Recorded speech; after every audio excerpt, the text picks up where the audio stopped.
परमेश्वर के अति पवित्र नाम की इस सुंदर सुबह में महिमा हो। इफिसियों अध्याय 5 का 16वां वाक्य इस प्रकार कहता है, अवसर को बहुमूल्य समझो क्योंकि दिन बुरे हैं। इस अनुग्रहित वचन के आधार पर अवसर को बहुमूल्य समझें, इस विषय पर मनन करने के लिए आज सुबह हम परमेश्वर की शरण में आए।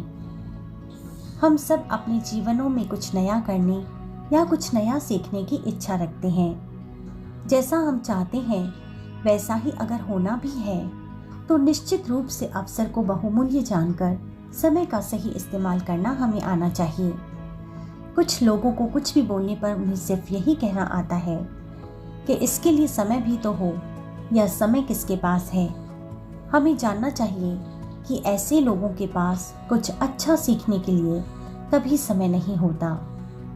हम जानते हैं कि हमारे देश के वित्त मंत्री आने वाले एक साल की आय और खर्चों के हिसाब किताब का बजट तैयार करते हैं, जिसमें ऐसे निर्देश होते हैं कि अगर खर्चे बढ़ रहे हों तो उन्हें कम किया जा सके, और अगर आय कम हो रही हो तो उसे बढ़ाया जा सके।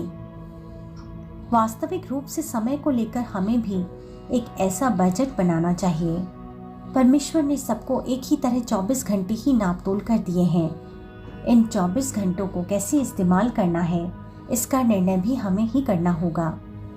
वित्त मंत्री चाहे तो नकद बढ़ाकर आय को बढ़ा सकते हैं और ज़रूरतों को कम से कम करते हुए खर्चों को कम कर सकते हैं, लेकिन समय के बजट में हम अपनी इच्छा से समय कम या ज़्यादा नहीं कर सकते, बल्कि समय को व्यर्थ कर सकते हैं। सोशल मीडिया पर अनावश्यक समय व्यर्थ करके, टीवी पर व्यर्थ में परमेश्वर के नाम की निंदा करने वाली गलत चीजें देखकर, अनुचित संगत में दूसरों पर हंसकर और मजाक उड़ाकर हम हर दिन अपना कितना समय व्यर्थ कर देते हैं। जिस प्रकार वित्त मंत्री प्रमुखता देते सब कार्यों की सूची बनाते हैं, उसी प्रकार हर दिन प्रातःकाल, मध्याह्न और सायंकाल को क्रमानुसार बांटते हुए अगर हम सबसे अधिक ऊर्जावान प्रातःकाल होते हैं तो सबसे प्रमुख काम सुबह करके और इस प्रकार कामों को क्रमानुसार समय पर करते हुए पूरा करते हैं तो समय नहीं है ऐसा कहकर बहाने नहीं देने होंगे।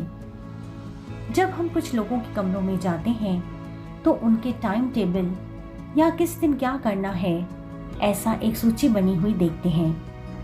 मैंने कुछ लोगों को दूसरों के मन परिवर्तन के लिए उनके नाम लिखकर प्रार्थना करना है ऐसा भी लिखा देखा है।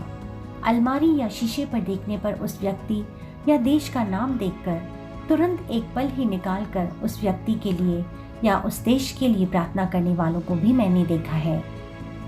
कुछ लोग होते हैं जो अव्यावहारिक बातें बोलकर समय व्यर्थ करते हैं। हर रात को सोने से पहले कुछ समय निकालकर परमेश्वर से मिले समय को किस किस प्रकार हमें इस्तेमाल करना है, इस प्रकार खुद को जांचना होगा।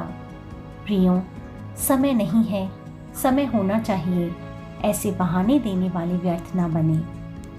समय का ठीक इस्तेमाल करें। आइए हम आंखें बंद करें और प्रार्थना करें।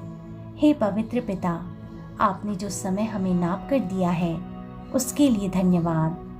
अपनी विश्वास योग्यता से आपने सबको एक प्रकार समय दिया है, उसका सही इस्तेमाल करके ज्ञानी होने के लिए, बुद्धिशाली होने में परमेश्वर आप हमारी मदद करें। यीशु मसीह के पवित्र नाम से मांगते हैं, आमीन।